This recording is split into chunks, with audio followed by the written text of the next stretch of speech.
So in this video, we will discuss how to use star arguments and the function. This is the 39th tutorial of the series, and we will start with how to use a star argumentation inside a function and what are the advantages that we have by using these. So let us start with the video.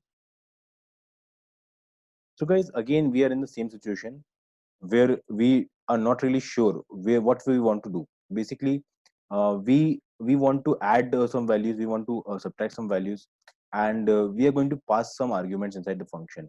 But the issue that we are facing is that we want to make sure that the values are of a particular quantity of a particular number. So if suppose we sometimes we want to pass just a single value, sometimes we want to pass double value, sometimes we want to pass more than two or three values. We can pass a list or something like that too. So we are not really sure how many value we are going to pass, and the limitation that the function is really giving us right now is where we need to be very sure that how many inputs we are going to give. So that many variable we define and that many variable we will use. Okay, suppose we have defined two variables and we're going to use three variables inside the input while calling the function. It will give us an error. I will give you a demo too. When we do more, we pass more argument than they can take, and or when we give less values than we can then we are defined inside the function, it gives us an error, and this is a big issue. To overcome this, this argument, keyword argument and argument functionality is used. How we use it, let me give you a demo for that, and let us start with the video, guys. So first, how we get the error. So to get an error, what really happens if we have a function? Say I'm defining a function f for an example. For now, guys, I'm just using any name. Don't worry about it. And we simply want to pass a single variable inside it. Okay, and we want to print this particular value. Okay, and what we're going to do in the next line, we're going to call f. If we call f without passing any argument, we will see the error. Okay, without any argument, no args. Okay, and this is giving us an error. In the next line, what we can do, we will call the function f with say 2. Okay, and this will not give us an error, but if we try to give say more than two values, say 2 and 3, we again will face an error. That is, error is take one position argument, but two were given. Okay, more than expected, more than expected arcs. All the situation give you a single idea that we need to be very sure about that how many values we're going to pass, and we cannot pass more or less value than we have defined, which is a very fixed foundation, which is not very comfortable. Sometimes we really don't feel good about this. Okay, so what we can really do, we can simply use arcs in this. What we can do, we can define a function, say double f.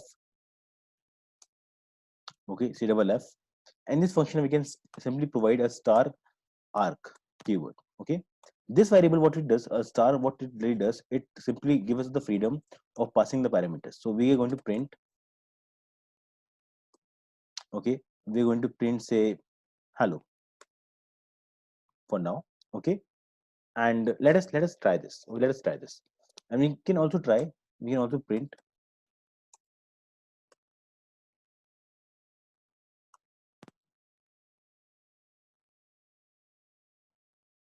argc. Okay, for now I'm not going to use it. For now I'm just going to pass it. Okay, running it. Okay, and then f, passing no argument. Okay, this is what we're getting, hello.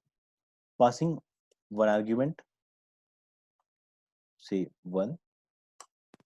As you can see, we are still getting hello. We have passed an argument, it is not giving us any error, and we can also pass more than one values. So let us try 2, 3, and 4.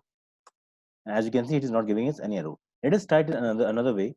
What we can do now, let us remove the hash from here. Okay, now print arg is also there. So what we can do, we can simply run the same cell again. Okay, and as you can see, it is giving us no values here. It is giving us one value. It is giving us as many values as we have passed. So in this case, what we are doing, we are making the function which we can take no argument, which can take one argument, which can take n number of argument. This give us freedom to pass as many values as we want to, and we don't have to worry about that how many values we are passing. So it is a very handful thing, and we can use it in as per our intelligence, obviously. So as you want to use it, you can use it. But if you are in a situation where you're sure that you are not sure that how many times, how many quantity of input you want to take, how many numbers of input you want to take, and you need to define a function, right? In that scenario, what you can do, you can simply use a star argument, and simply have the flexibility. If the value is given to us, great. If no value is given to us, we can write a script smartly that it does not create any issue. So as you can see in the example, I've given you a simple, very basic example. You can use it in a smarter way. So all you need to do, you have to create some functions, some exercises of this, and you can easily learn this. We will also do some exercise for this too. So in the exercise column, we will do some functions that are using all the values, all the ways, and we will combine all the learning in a single function, and we'll see what we can do, what kind of output we can get of it. So this is all for this video, guys. I hope you're understanding it. If not, at least use it once. You will get the idea what we are doing. Okay. It can be a little confusing initially, but if you implement it by your own hand, it will be very easy to understand. Trust me on that. Good day, guys.